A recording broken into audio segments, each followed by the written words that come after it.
Hello, Paradox 2767 here.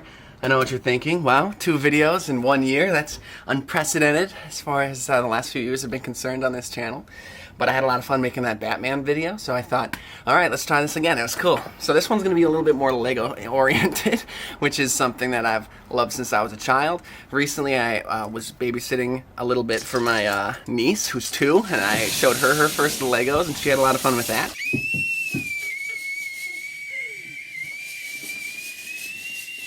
The Legos were still on my floor, and I said, okay, let's build something else. I'm writing this book series for kids called the Zodiac Dozen. This will give you an idea of what writers do between books, and it's usually, for me at least, really just stuff that I've loved since I was young, because it keeps me feeling young, and it's great because these books are, you know, about middle schoolers, so it takes me back to that headspace. So anyway, just to give you a little background, because it has a little bit to do with the video, these books, there's going to be 12 of them. They're coming out monthly. It's about these superpowered middle schoolers. In the first few, those middle schoolers meet each other and discover that they're not the only one on Earth that has powers. In fact, there's 12 kids that have powers. And the next 2, the zombies attack their hometown. And so the next 3 and 4, they kind of have a lot to do with that, and the big attack that happens then. But then after that, without giving too much away, and I don't think I am, because this will sort of be covered in the artwork that's going to be dropping soon for book 5.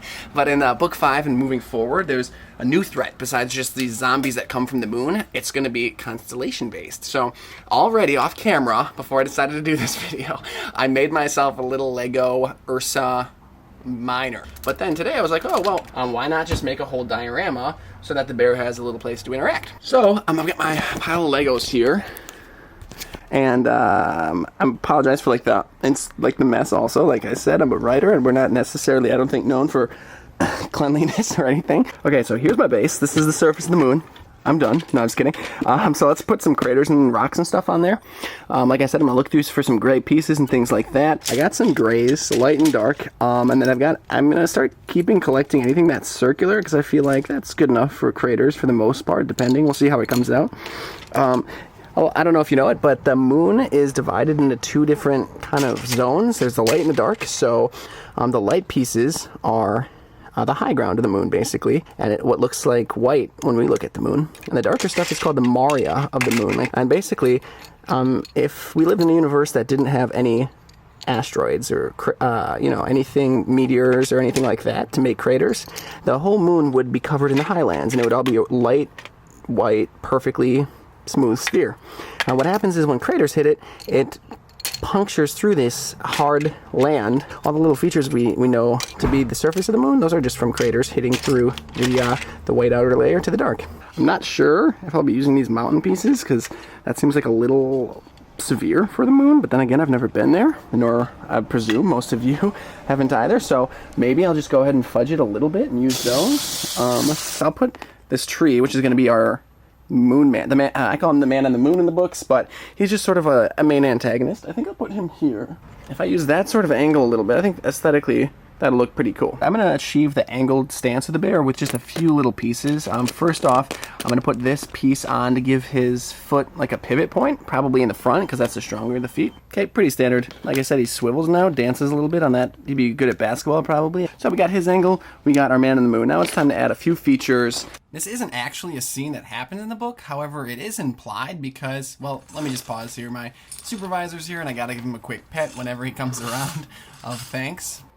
But like I was saying, it's not a scene that we really see in the books, but because the man on the back of the moon, or Knight as I call him in the books, because he makes all of his monsters on the back of the moon, it's just implied that he would have met them at some point. Okay, so what we have here is basically where it's going to end as far as the terrain's concerned. I think that, you know, if someone were asked, including perhaps my dear cat, what this was, they might perhaps guess the moon. And if not, that's okay. I think I'm satisfied, and that's all that matters when you're building with Lego. With the cat's permission, we're now going to work on the main antagonist of the story, kind of a man made of pure blue light. A little bit more backstory is he's trapped on the moon under a net of starlight, kind of, basically. Sorry, the windows are open.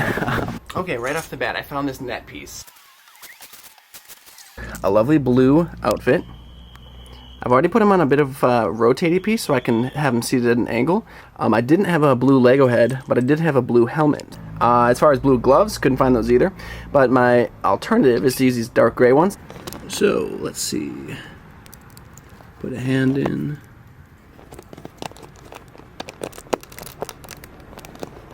There we go. That's his little front row seat. Lego moon feature, so he can rest his weary head. Not that this character necessarily deserves such treatment, such consideration. Then we've got a net over him. Let me just pin that net in place. So basically, there's our surface of the moon. There's our antagonist, Mr. Knight, if you will. And now I'm going to go ahead and put that bear where it needs to be, if this cat allows. And then I'm going to give you a much better lit, I hope, shot. So there it is from our friend, the Ursa Miner's perspective, and now from Knight's perspective, peeking at his new creation from the surface of the moon. In the books, he's able to just get his hand out of the net to be able to create some of these monsters of his. And here's another shot of the face. Anyway, there is our Ursa Miner Constellation monster. In the background is Milwaukee, Wisconsin, where I'm from and where the books take place. So if you'd like to see this gentleman in this setting, go ahead and pick up a copy of the Zodiac Dozen. Book 5 is where he makes his debut. It'll be an exciting time. So thank you so much for watching.